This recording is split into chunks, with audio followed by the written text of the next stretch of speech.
Welcome to Real World, Real Talk with Dr. D.Z. Cofield. The show represents captivating conversations and insightful information to encourage and inspire you with all you need to become the best you can possibly be. And now, your host for Real World, Real Talk, Dr. D.Z. Cofield. What's up, everybody? Welcome to another edition of Real World, Real Talk. I'm your host, Dr. D.Z. Cofield.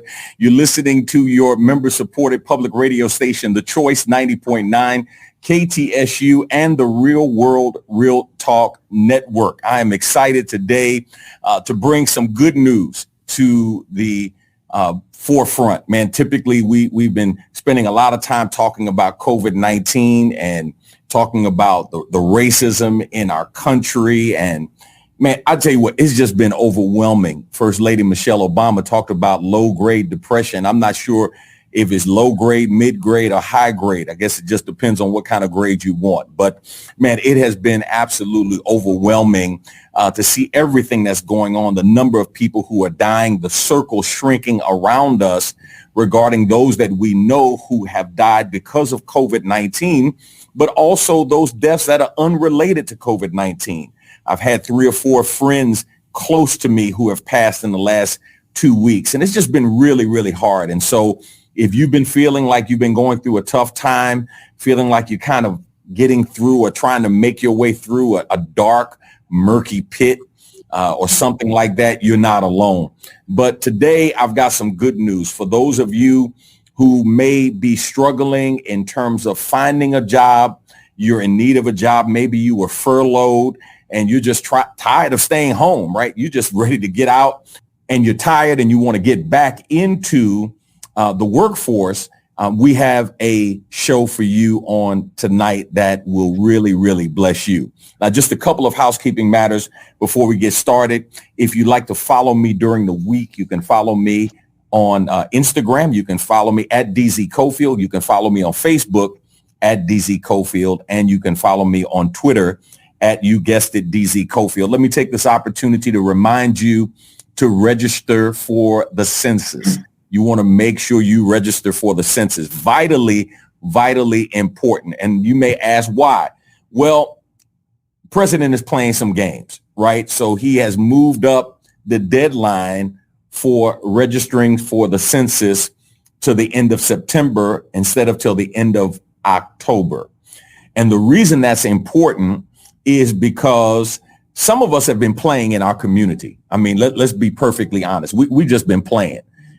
When you go through the city of Houston, we keep on talking about we're the 3rd largest city. We're not the 4th largest city. Well, guess what? There is no evidence that that is the case unless we register for the census.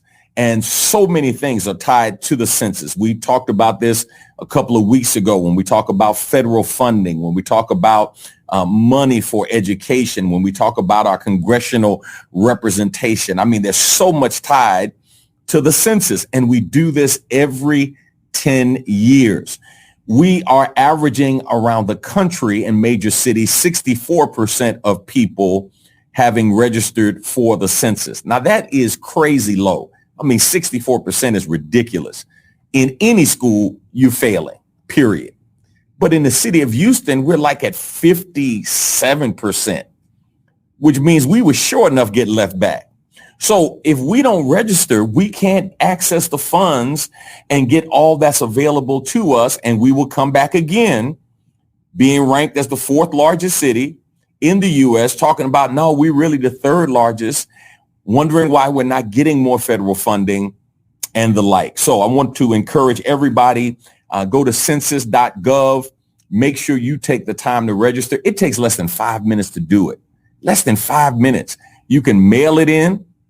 You can make a telephone call and just do it over the phone. Okay. So make sure you register for the census. I'm excited to have on our show tonight. I can tell you through our ministry alone, we have sent close to 150 people to this ministry to help people get back on their feet. And I'm talking about work Faith Solutions. They have a program coming up that's absolutely tremendous. If you are looking for a job, you need to stay tuned. If you know somebody that's looking for a job, you need to call them.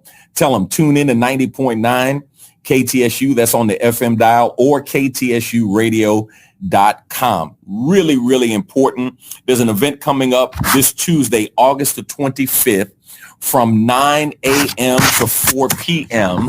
And the title of this is I Work Houston Hiring Expo. I Work Houston Hiring Expo. I work literally like internet work Houston.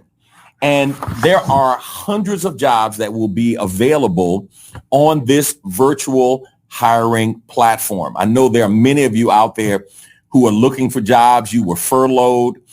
Some of you are looking for a new job.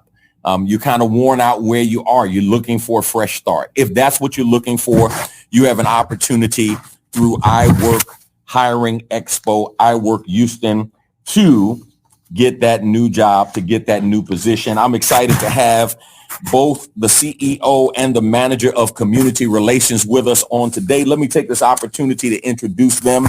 First of all, the CEO for WorkFaith is none other than Mr. Anthony Flynn. Anthony is a highly sought after advisor to CEOs, key executives, and their companies. He has been a leader with numerous Fortune 100 giants, including companies like Kraft Foods, RJ Reynolds, and 3M, and a pioneering executive in several multi-million-dollar nonprofit ventures.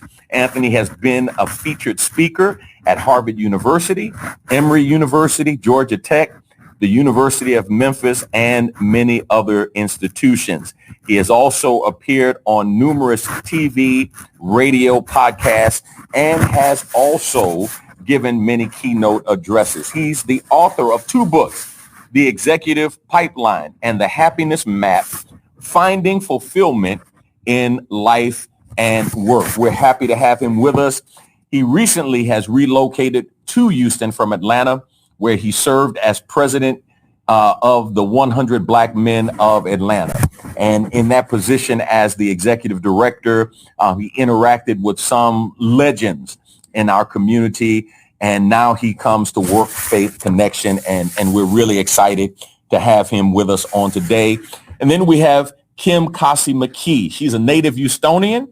She has worked professionally as well as volunteered in various organizations, including Star of Hope, KSBJ Radio, Somebody Cares International, Pray the World Ministries, and many other organizations. She is a lay chaplain through Houston Methodist Hospital and a graduate and national trainer for the DeVos Urban Leadership Initiative, an organization that provides support and training for emerging leaders throughout the inner cities of America.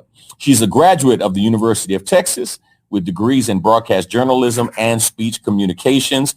Her and her husband, Kerry, serve as senior pastors at the church of her birth, founded by her father, the Latter-day Deliverance Revival Church in Houston's historic Fifth Ward. Let me take this opportunity to welcome them both to Real World, Real Talk. Man, thank you all for being with us on today. What's going on, people? It's all good. God bless you. Thank you, Dr. Cofield, for having us on. Great to see you. Great to be here tonight. Doc, it's an honor to join you here. I was excited when I found out we had the opportunity to join a legend. So first of all, let's start with you, Anthony. Man, you have such a tremendous resume. You have worked with companies like Chick-fil-A, Morgan Stanley. You've done TED Talks. You've spoken at major colleges and universities around the country. What led you to come to Work Faith Connection? Yep, great question, Doc. So when I did my TED Talk years back, essentially what I talked about was something called hope and how, right? And I talked about how I left corporate America in my early years. I left corporate America because, I figured that I had the how, practical, pragmatic ways, to make money. I'm the kid who was born to a teenage mother in poverty. And so I needed a way out. And none of my friends, none of my homeboys and everybody from the hood didn't have the same way out I had.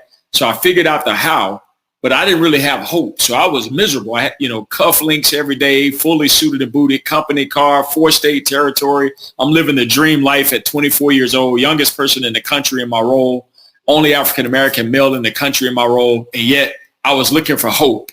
And so I shifted and went into ministry full time. And we planted a church, Doc. We had tremendous success. I was the very first full-time staff member other than the senior pastor. And we grew a church from 60 volunteers to about 10,000 members, literally in a matter of 4 years. We moved 5 times in 4 years from a 250-seat auditorium to a 92,000 square foot facility, 3,500 seats. And then I felt like I was missing the how again. So the church was great. We were impacting lots of people, but I kept seeing people come in and struggle with poverty. And there were single moms with kids who weren't making it, and I'm like, man, I thought I left one problem, but created another one. So fast forward all these years later, and I'm wrapping up here, fast forward where Work Faith was the first opportunity in my life where I had seen an organization, in this case, an established organization that had a bridge between hope and how, the combination of the two. And when the search firm reached out and the board reached out to look for me and I heard about the work of the organization, it took us about 6 months for me to go through the process, courting the organization, them courting me making sure it was cool for my family to relocate from Atlanta and move to Houston. But here we are, and I'm loving every minute of it. Now, Kim, let me ask you as the person that was with the organization, what were your thoughts as you hear from this search firm, hey, we think we found the person, and then you found out it was Anthony? I mean, because I'm literally like, having talked to you all and knowing you over the years and now meeting Anthony, I'm like, dude, this is like, a free agent, somebody saying, man, Michael Jordan wants to come play for your team. You know what I mean? It's like, man, wait, you can get who? No, you playing. Stop playing. You play too much. Tell me how the organization has felt. And I know the organization was under tremendous leadership for many years under Sandy. You talk about that tremendous foundation that was laid and what you were looking for in this next phase. Absolutely. Wow. Well, you said it. There was a tremendous foundation that had been laid, and Sandy Schultz was certainly legendary in her own right. And the question was, what would life look like after Sandy Schultz? Where do you go from there when you have the person that was the first and only president that the organization had ever had since 2007. So she was our founding president. And so her fingerprints were all over the organization. And so when the conversation started about a change of leadership, to be honest, I was really praying along with others that she would stay, to be quite honest. Just praying that she would stay. Just couldn't imagine Work Faith without a Sandy Schultz, who was kind of the heart and soul of the organization.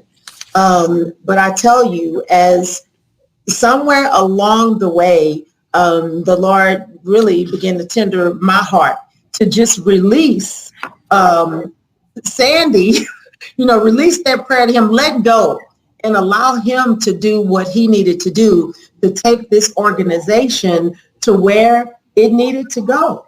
And so some people are in our lives for a season, some for a lifetime. But I said a long time ago, I started saying I was too far along in my life to get a new job. I'm looking for assignments.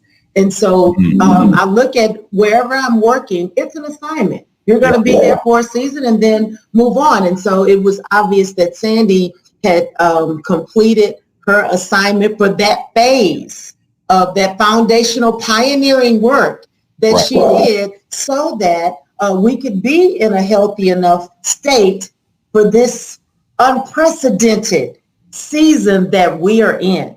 And so looking at, I listened to the TED Talks, and that's the other thing they did a good job, Sandy and the board, of giving us a sneak peek into this Anthony Flynn before he ever stepped foot onto the campus. And so we're looking at TED Talks, we're reading, now technology makes it easy for you to search out a whole lot.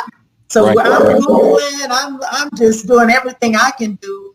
And honestly, I was thinking to myself, why is this guy coming here? At that point, it seemed like, really? But of a truth, it was with divine purpose, without a doubt.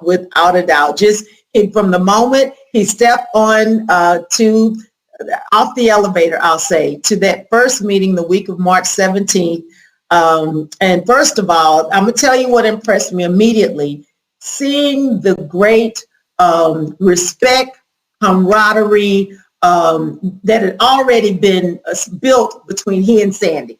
Mm. I mean, and they had known each other for very long, but they immediately connected and they had a mutual respect for one another. And she gave her endorsement. You know, it was a passing of the baton, gave her endorsement before the staff. He, again, built her up, celebrated all the work that she had done, said how they would just continue to be in a relationship. And I mean, you just could not have asked for a more beautiful passing of the baton, if you will. Yeah. So we, I mean, you couldn't help but, and now that we're 5 months in through a pandemic and staff changes and all of that, even more so, God has just continued to confirm what his will was for the changing of the guards.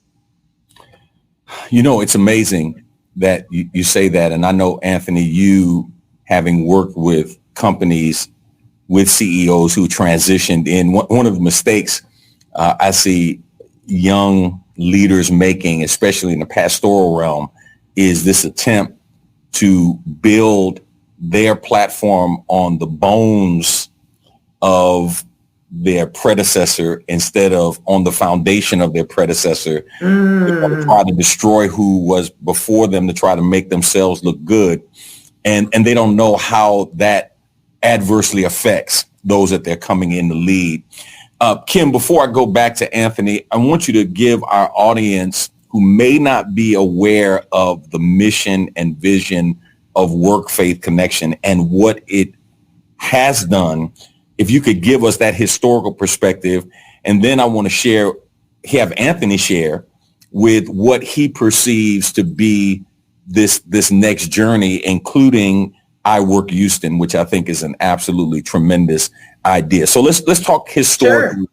Sure. What Work Faith Connection has been about, because I think in many ways it's been one of the best kept secrets in our city.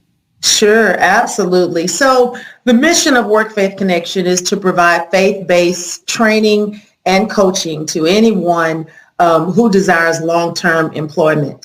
I like to say Work Faith is a place of new beginnings and second chances. And that's what it has always been since our foundation back in 2007.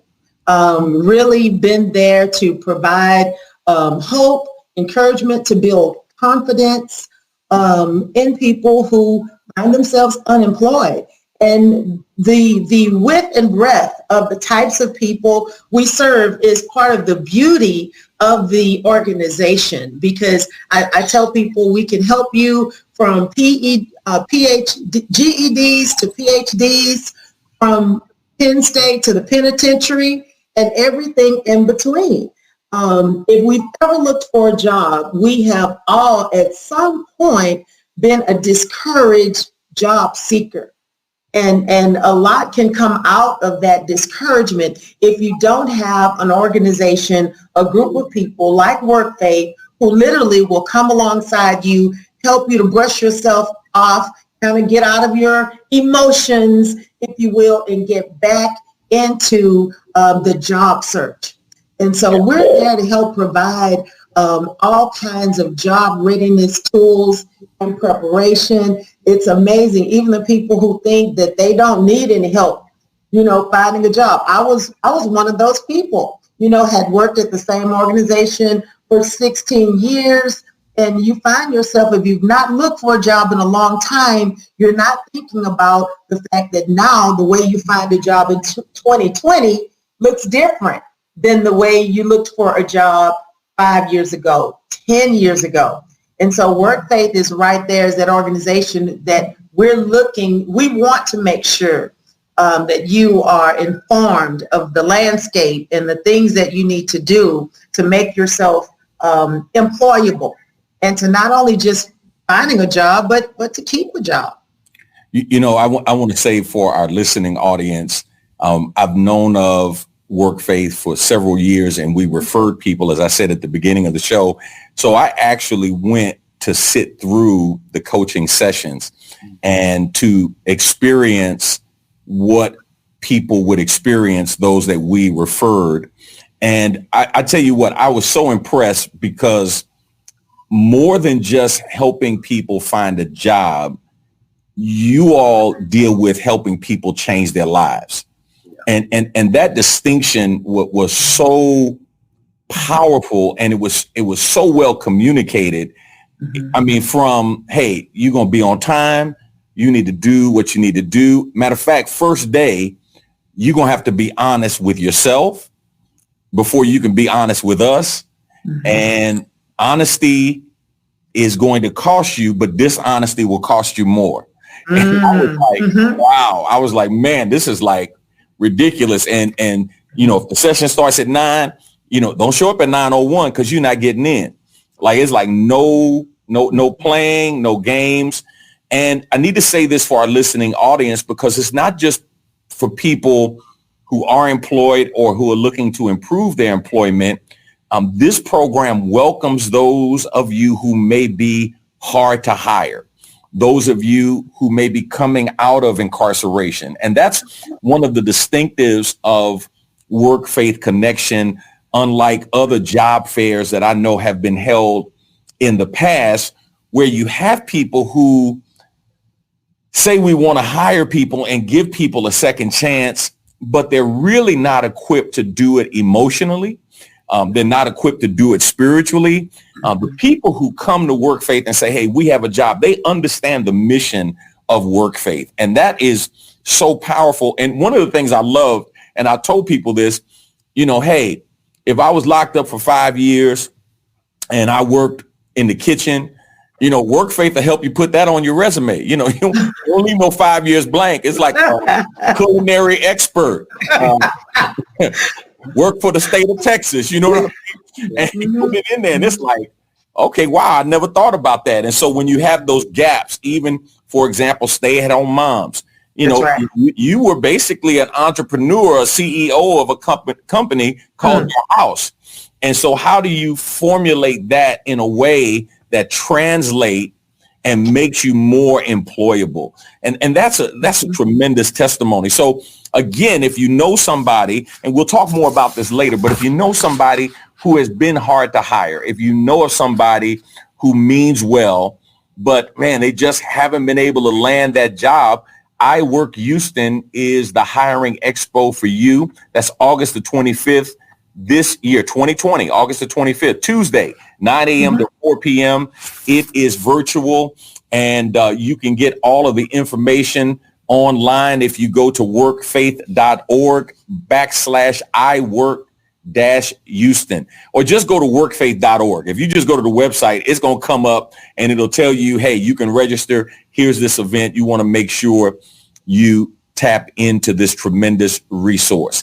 Anthony, coming into an organization that has such a tremendous history and legacy, how do you build upon that? What is your approach to building on the foundation and allowing that foundation to help catapult this organization and your personal ministry to the next level? Absolutely. So let me say that, and you made the comment earlier, you're right. A lot of leaders come in, and frankly, their ego is out front. It's they're salivating at the opportunity to be a top-down leader versus a bottom-up servant leader. So one of the first things I told the team when I came in, Doc, is that, one, I choose not to ever sit at the head of a table, because I don't ever want, even subconsciously or subliminally, my own mindset to begin to think that I'm better than anybody around the table with me, right? And so I tried to come in with that leadership style to say, one, we're equals. Two, instead of me coming in leading with ego, what do the people need and what does the organization need, right? And so as a bottom-up leader, my responsibility is to care for my team and pour into my team, and then let the team be equipped and empowered to actually do the work of the organization. And that takes a skill and that takes a discipline. Believe it or not, as simple as that sounds, it's not easy for a lot of leaders to implement, because at the end of the day, their ego gets out front. And they ultimately, if they're not cautious, will actually lead with their ego. That being stated, that was the first component. What is the organization and what do the people of the organization need? My team. How do I edify them, build them up? How do I make sure they know that my responsibility is to assure their success, not my success? All right. That's the first thing. The second thing is, what does the market need? So now that I understand what the organization needs, meaning internally care for home, how do we redeem, restore, et cetera, home? Now, what is the market asking us for? Not what we think it needs, not what our egos say it needs. What does the market actually need? And so we began to look at how we can make adjustments to address issues in the market. I started on March 16th, the day they shut down 3 states in our country, Washington, New York, and Oregon states. And so immediately, right, the thought is, what does the market need? So of course, the instinct of humanity, right, is to do things the way we've always done them. And yet the skill of a successful leader, especially someone sitting in my seat, is to say, fall in love with the problem, not your solution. Okay. And a lot of leaders fall in love with their solution. Well, the problem was that there are millions of people out of jobs. So instead of coming in with our traditional conventional solution that we had always done, how do we pivot and make the adjustments necessary in order to address the problems of the market? Again, simple concept, but not easy to implement. And that's what we've done in the last, 120 days or so, Doc, is we have begun to make those adjustments. We've made the pivots necessary in order to actually shift and address the concerns and needs and problems of the market. And so as a result, boom, Tuesday is happening because we were willing to have the courage, the bravery, the audacity, the temerity to step up and do that. I think it's tremendous that you mentioned that willingness to look beyond what you think will work to actually starting with the problem. And I use the phrase thinking without a box, right? Because I tell people all the time, when you think outside of the box, when times get tough, you run back to the box and come back in the box, right? But when you think without a box, now it's like, okay, how do we solve this? How do we address this? How do we speak to this? So let's talk a little bit about the willingness of the business community, the people who are coming to the table to say, yes, we need people. You have industries like call centers, distribution centers. You have grocery chains, healthcare, hospitality, manufacturing, nonprofits, transportation, and so much more. How's the response been to what you all have put out there with I Work Houston? Oh, it's been exceptional, because a lot of, at least in our space, now I can't speak for the entire market, but in our space, a lot of our partnering organizations, frankly, have not been, they haven't been able to respond as expeditiously as we've been able to respond. I attribute that to creative, innovative thinking, but also more importantly to me having the type of team that could actually execute on the ideas that we have come up with in this process. And so as a result, though, companies are responding very graciously. I mean, we have 1,022 jobs pre-committed for this event, and we're not done yet. There are still companies onboarding. We had over 300 jobs committed just yesterday. And so there are still companies onboarding to say, whoa, we heard about this. We want to be a part of this experience. We have over 700 people pre-registered to actually attend this event. And the platform is amazing. You literally log on and it literally looks like you're outside at a virtual career. There are people moving and everything on the platform. And then when you log in, you get inside the platform, the companies have their own actual virtual booth. I mean, there's a person with a table and their logo and everything. And so It's literally using your imagination. Imagine going to a live career fair and being able to go around to different tables and meet with companies and interact with their leadership.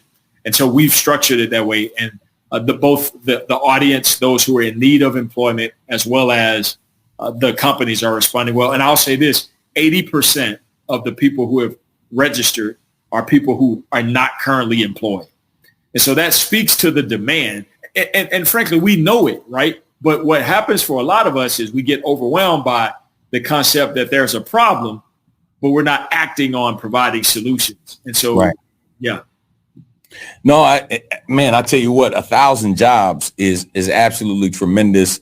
And again, I don't want to miss this opportunity to emphasize to our listening audience, the people that work with Work Faith Connection, they know the clientele that you work with, that you're working with people, some of whom are looking for a second chance, some of whom are in need of a fresh start.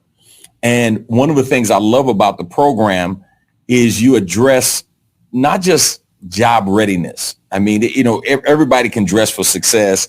Everybody can, okay, how you put together a resume, but you deal with some character issues. I mean, you all deal with some stuff that's happening on the inside that affects how I interact with people on the outside. And that's what I loved. I mean, I sat there for several days and I was just blown away. And what was interesting is one of the people who I brought with me who got put out was my son, because he couldn't get there on time, and I'm like, dude, he's like, man, Pop, talk to him, man. I'm like, man, I have nothing to say, brother. We already told you, they laid it out. They won. You knew what needed to be done, so, hey, you can come back later on. Right. But it was just, I just love the authenticity. I love the transparency. I loved the tough love, because there's always this misnomer that, as a Christian organization, we're going to coddle you. And that's not preparing you to go out into the world. Absolutely. And that's what I love about the history. Kim, as you all plan for this, tell me how the staff has responded, how excited you all have been, because for every organization, the pandemic has provided a challenging time. And, the question is not, will you face it? The question is how you will respond to it. Absolutely. Talk about how you all as an organization have taken this challenge and leaned into it and embraced it. All right. So I'm going to tell you how we started out and where we are now. So we're excited now. Let me get to the good part. But honestly, when Anthony challenged us and told us what he wanted to do, to be quite honest, to be transparent, I'll say, this guy's got to be crazy. I mean, let's just be real. Somebody coming in and it's like, oh, we got to respond. I mean, we are an employment organization. There are so many people who need jobs. We need to have a hiring event where I want to see 1,000 people hired in a day. I couldn't wait to get off the phone with him to call our employee developer, Natasha. I'm like, get ready for the call of your life. It's about to get crazy. So thank goodness we had one another. But no, really, what that said to me though, I said, you know what? If he's going to present this kind of challenge, obviously he sees something in this core team that he believes we would be strong enough and gifted enough and dedicated enough to bring it up, to pull it off, because it really was I'll say a God-sized undertaking for a short period of time. But, it's like with every assignment God gives, he's going to always make sure you're going to be stretched. It's going to be just a little bit too big for you to have to grow in order to be able to grow into it. And so, again, our team just expanded. We just had to get more seats on the bus, people in their areas of expertise. And that's something I love about our organization, that you don't just get locked into your role, that's the only thing that you can do ever. I mean, if there are if your giftedness helps you to be able to function in a way that's going to lend itself to moving us forward, and whatever we're trying to do, then you'll have that opportunity. And so we've expanded our team, and everyone is really working together. I mean, it has caught fire. It has caught fire, and the things that we are doing, our efforts are being rewarded by, the companies that are responding. I mean, we've got City of Houston and Harris County and Walmart, Academy, Distribution Center, Aldine ISD, MD Anderson, and I could go on and on about the different types of companies that are grateful for this opportunity to have a place where they can get their positions filled. So it's a win-win. It's a mutually beneficial opportunity. Anthony, talk about the importance of this event and the clientele that you serve, and you serve people regardless of race, religion, ethnicity. But talk about the importance of this event in light of everything that's going on in our society, both high unemployment numbers, but the awareness, the struggles that people are having, engaging in conversations around race and racial reconciliation and white supremacy and white privilege and white fragility and all of those things that are out there. And now the white lash that we're seeing come back from many of these discussions. Talk about the importance of this event historically at this moment. Yeah, Doc, and I'm Kim that knows I usually try to keep stuff real simple. I try not to complicate stuff. I say I'm not that smart, right? So I got to keep stuff simple. So here's my simple response, right? So regardless of who your cell phone bill is, who your holding company is, they want their money at the end of the month, right? And so media, propaganda, and all the talk doesn't pay the bills of the people we're supporting every day. So when you get finished with all the talk and all these companies are making commitments and the media and all of this, at the end of the day, are we helping people get practical ways to eat? Because media and propaganda does not put food in their mouths. Media and propaganda does not pay the phone bill they need to make calls. So their utility bill, the lights don't stay on because they live with a hope and a dream and a wish. So we need to give people practical tools and practical opportunities to leverage those tools so that they can begin to either, redeem their path back to life and or really elevate and accelerate their path in life. And so that's what it's about for me. So when I threw out the idea of 1,000 in a day, I was thinking 10,000. So I scaled back by 90% because I knew they couldn't handle it. So they tripping on a G and I'm on 10 G's. I'm on 10 G's strong. And I'm like, okay, I'm already thinking about next year. So how do you move from 1,000 to 5,000 in a day? I'm there already, right? Because I'm obsessed because of my story, because of my homeboys who are locked up, who are dead, I'm obsessed with giving people an opportunity where systemic structures in our culture and our society have prevented them from having equal opportunities. And so I'm obsessed with it. I get up every day and 1,000 is not nearly enough for me. Right. We got to do more. Right. And so that's to me the significance, the importance of it. I feel it in every fiber of my bones. Yeah. Kim, I remember several years ago, I'm sure you remember the image. There was a job fair at the United Way. They had received commitments for 500 jobs and 5,000 people were lined around the building 3 hours before the event even started. I remember media, man, they had helicopters circling Anthony and they're interviewing people and everybody in the line, I'm talking about, man, dressed for success, had their resumes ready. They were ready to rock and roll. two things. One, the entire event was just overwhelmed by the numbers, and the people who came for the job fair to provide job opportunities weren't prepared for the people who came, because the people who came had backgrounds, they had records, they had some things in their past that if you weren't careful, you would use that to judge them regarding how they would perform in the future. Absolutely. Which is not what Work Faith is about. But one of the things I appreciate about Work Faith is the commitment to build on the past, even the mistakes that have been made. You know, how can you make sure that you learn from those mistakes, build upon those mistakes, and you come out of this better? And I think I was just thinking probably the biggest phrase for me when I think about Work Faith Connection is no excuses. Yeah. Like, it's no excuses. No, we're gonna give you every tool you need. So you can't blame the white man, the black man, the Indian. You can't blame the immigrant. It's like no excuses.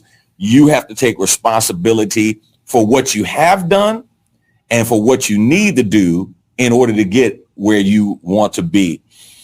Anthony, share with us a little bit about your experience in Atlanta with the 100 Black Men of Atlanta, and how that has prepared you, and how do you see that experience helping you delve into some new areas in the city of Houston in terms of connecting with resources and personalities and things like that that will better Work Faith Connection as it moves forward? Yeah, I mean, let me just say, man, you know, there are 100 plus chapters of the 100 internationally. The global headquarters of the organization is in Atlanta, and it's about 2 blocks from the Atlanta chapter. The Atlanta chapter happens to be, of course, I'm going to argue this because I was, involved in it. But literally by numbers. So not just even my opinion, by numbers of size of budget, size of team, frankly, some of the personalities that have come through. So to put it in perspective, currently, even as it stands today, the very first name on our roster is the legendary Major League Baseball great Hank Aaron by last name. So Hank Aaron is the first name on our roster, and Ambassador Andrew Young is the last name on our roster. Yeah, that's a pretty good list.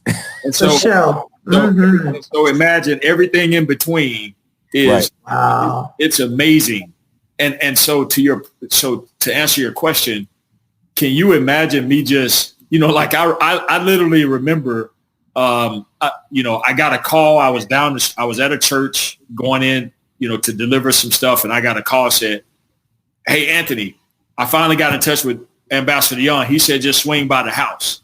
And so I was literally about 1.5 miles from Ambassador Young's house. And so just to be able to just pull up to the gate and boom, and drive in and sit down in the living room of Ambassador Wow. for 2 hours. And, we chop it up. I mean, that was my experience throughout my entire time. And if I started to say names or names of people, so 2 of the first guys I connected with, Craig Williams, just became the CEO of Brand Jordan for Nike.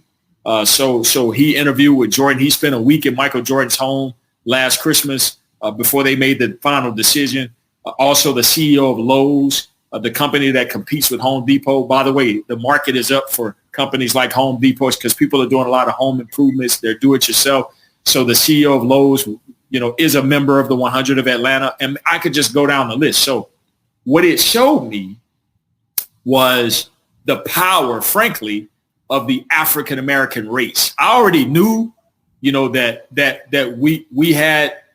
we had leverage in our culture. We had leverage in our society. But in Atlanta, I've never seen, this is me speaking personally, I've never seen the level of African-American leadership and across every sector, across every industry.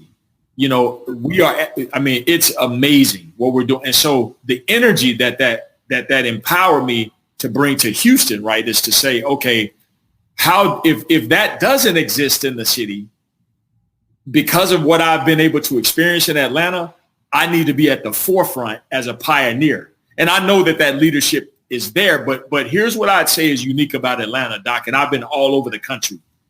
The leaders of Atlanta have figured out how to come together to make a statement. about that level of leadership. And so again, I'm not suggesting that's not happening in other cities, but it's like on 10, here in Atlanta. And so I think that's what's unique about the city, that I think when I think about Houston, how I can come in and really help bring some value to the city is, when there's a cause, when there's a problem that we want to address, we're coming together, and I'm not sure people know the history, but there's an old school story of how, essentially when the movement in Atlanta started to occur, was when one of our former mayors, who was an African-American mayor, pulled the white community in and said, if you don't start to give us contracts, a small percentage of contracts in this city, then guess what? We're just going to take the banking of the city of Atlanta, the city bank, the city's budget is going to be placed in black banks, and all of a sudden they got the attention. You can call the mayor's name. He's one of my heroes. You can call the mayor's name. Yeah. And frankly, his name is slipping. Oh, Maynard Jackson. Jackson. Yeah. Yep. And Maynard Jackson was the one who, because I had a mix up in the names there, but Maynard Jackson was the one who made that call. And I saw the documentary and everything, because I was new to Atlanta. I didn't know the history of Atlanta like that. Tremendous. So I actually just saw that documentary last year, to be honest. And so I didn't know the history of the city like that, but it was a powerful testimony to, what happened in the city and the camaraderie that came around the city like that. So, and that movement is still taking place to this very day. Well, and I think, for those who don't know the story of Maynard Jackson created the millionaires and the foundation for the black millionaires that you see in Atlanta across the spectrum. Coleman Young did similar in Detroit. And I think one of the things that you'll find in Houston that you will not find in Atlanta, civil rights was a fight in Atlanta. Civil rights here in Houston, in many instances, was negotiated. And the challenge, and the difference between that is, when in the fight, I developed strength and skills and a level of camaraderie, because I've had to fight with you at my back and you fighting on the other side, and we're fighting together for a common goal. But in Houston, in one of the documentaries that I would encourage you to watch, Anthony, as you come in, is The Strange Demise of Jim Crow. I will. In that documentary, you will see that there were some protests, but you can almost count the protests that happened in the city of Houston in terms of those that got any kind of notoriety or fanfare on one hand. I mean, it just didn't happen because the fathers of the city of Houston looked at Atlanta and looked at Birmingham and said, fire hoses, dogs, looting, that's not good for business. And this city has always been driven by business. What's in the best interest of business, of making money? This is a developer's town. And so because of that, you don't have the internal strength and intestinal fortitude in our city like you would have in a city like Atlanta, even though the potential is here. It's here. But because we've literally been pitted against each other in a kind of tribalism. So you got Acres Home kind of fighting and negotiating against Sunnyside, and Sunnyside, they don't think a whole lot of Missouri City, in the north side and the south side, they got beef with each other. It's just all kinds of really good community stuff that has kept us from coming together on the bigger issues. And so I've seen, as a person here from the outside looking in, I've seen members of the black community from different parts of town fighting over the same one slice of pie, instead of recognizing, especially when we put people in leadership, that no, we control the pie. And so to your point with Maynard Jackson, who said, no, this is what's going to happen. There's room for everybody to sit at the table, and everybody's got to eat, or else it's going to be hard for you to eat. And I think that's a tremendous legacy, man. I'm just thinking, Henry Aaron to Andrew Young and everybody in between. Tell our audience, because we talked about this before, about the 100 Black men and your relationship with John Lewis and the Reverend C.T. Vivian, two historic figures who just passed away in the last several weeks. Absolutely. So one of my great friends, who's the current chair of the 100 of Atlantic, Kevin Gooch, actually 2 years ago, Gooch actually reignited.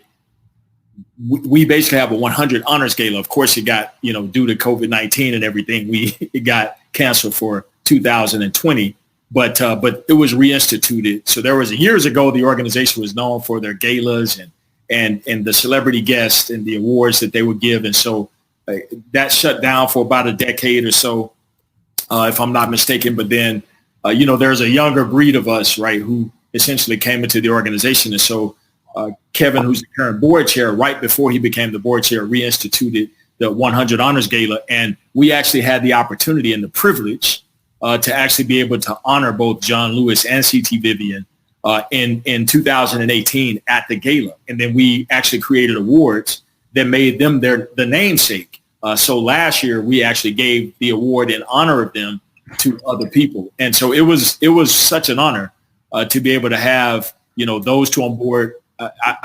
Just present and actually able to receive their awards, not having no idea that literally not even 2 years later that neither of them would be with us.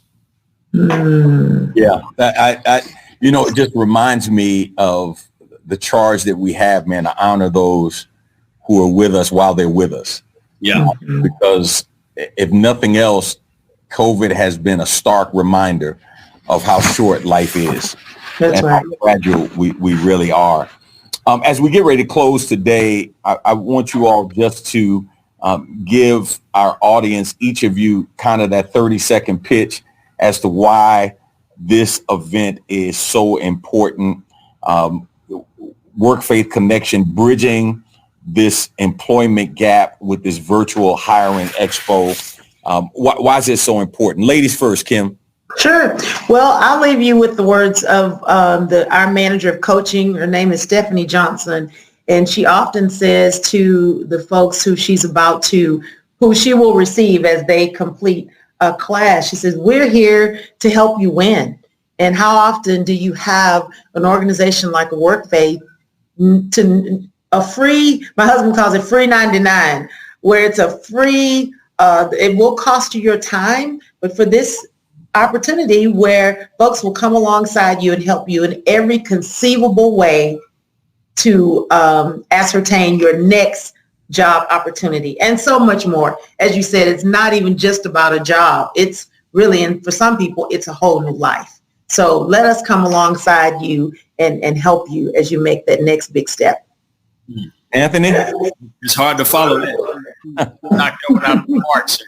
Yeah, I would just say that, frankly, literally just piggybacking what Kim just said, I think I would just like to encourage people not to even see it as an investment of time, as a cost, but an investment. I'm sorry, that's what I meant to say. Like, it's literally an investment in taking your life to the next level. We have a leadership team, and we're going to continue to collaborate with these companies to really, truly help people see that regardless of their story, regardless of their background, regardless of what they've been through, there are people who love and value them for their human being that they are. And we want to invest our time, talent, and treasure in them so that there's an opportunity for them to redeem their past, restore, and really take their life to the next level. So join us on Tuesday for iWork. Hit us on our website at workfaith.org, workfaith.org, and they can find out all the information they need to be with us. Well, I want to thank both of you for being with us today and sharing this tremendous information. The story of Work Faith Connection is such a powerful story. The lives that have been changed, more than the jobs that have been gotten, the lives that have been changed, absolutely tremendous. I'm so excited to be a partner with you all and looking forward to an even stronger relationship as we move forward. Don't forget, that's this Tuesday, August the 25th, 9 a.m. to 4 p.m. iWork Houston Hiring Expo. Over 1,000 jobs available, and you can access this information virtually. So it's COVID safe. You don't have to expose yourself, but you can literally find a job if you're furloughed, if you're looking for a job, if you're just tired of being unemployed, or maybe you're looking for a new position and you'd like to find one. You can do it at iWork Houston. Again, make sure you go to that website and find out what it takes to become part of this. And I know you're going to be blessed by it. Thank you all so much for being with us today. And man, I just really, really appreciate you all so much. The late Vernon John said, if you see a good fight, get in it. I always add, if you don't see a good fight, start one. And the fight for your well-being, not just personally, not just spiritually, but how you live your life, is a fight worth getting into. Fighting to put the work in that you need to put in to become the person that God has designed you to be. Because the truth of the matter is, it doesn't happen by accident. I don't care who you see. If you think it's an overnight success, you just found out about them overnight. But they have been putting the work in behind the scenes for years. And I want to encourage you to do the same thing. That's iWork Houston Hiring Expo, August the 25th. That's this Tuesday, 9 a.m.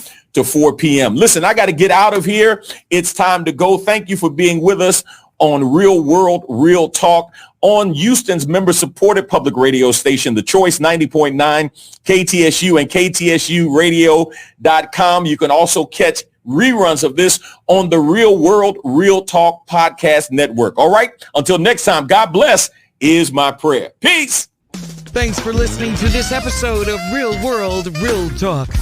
Be sure to subscribe to this podcast to be notified of new episodes every week. Follow us via social media using the @RWRTDZ username on all platforms: YouTube, Facebook, Instagram, and Twitter.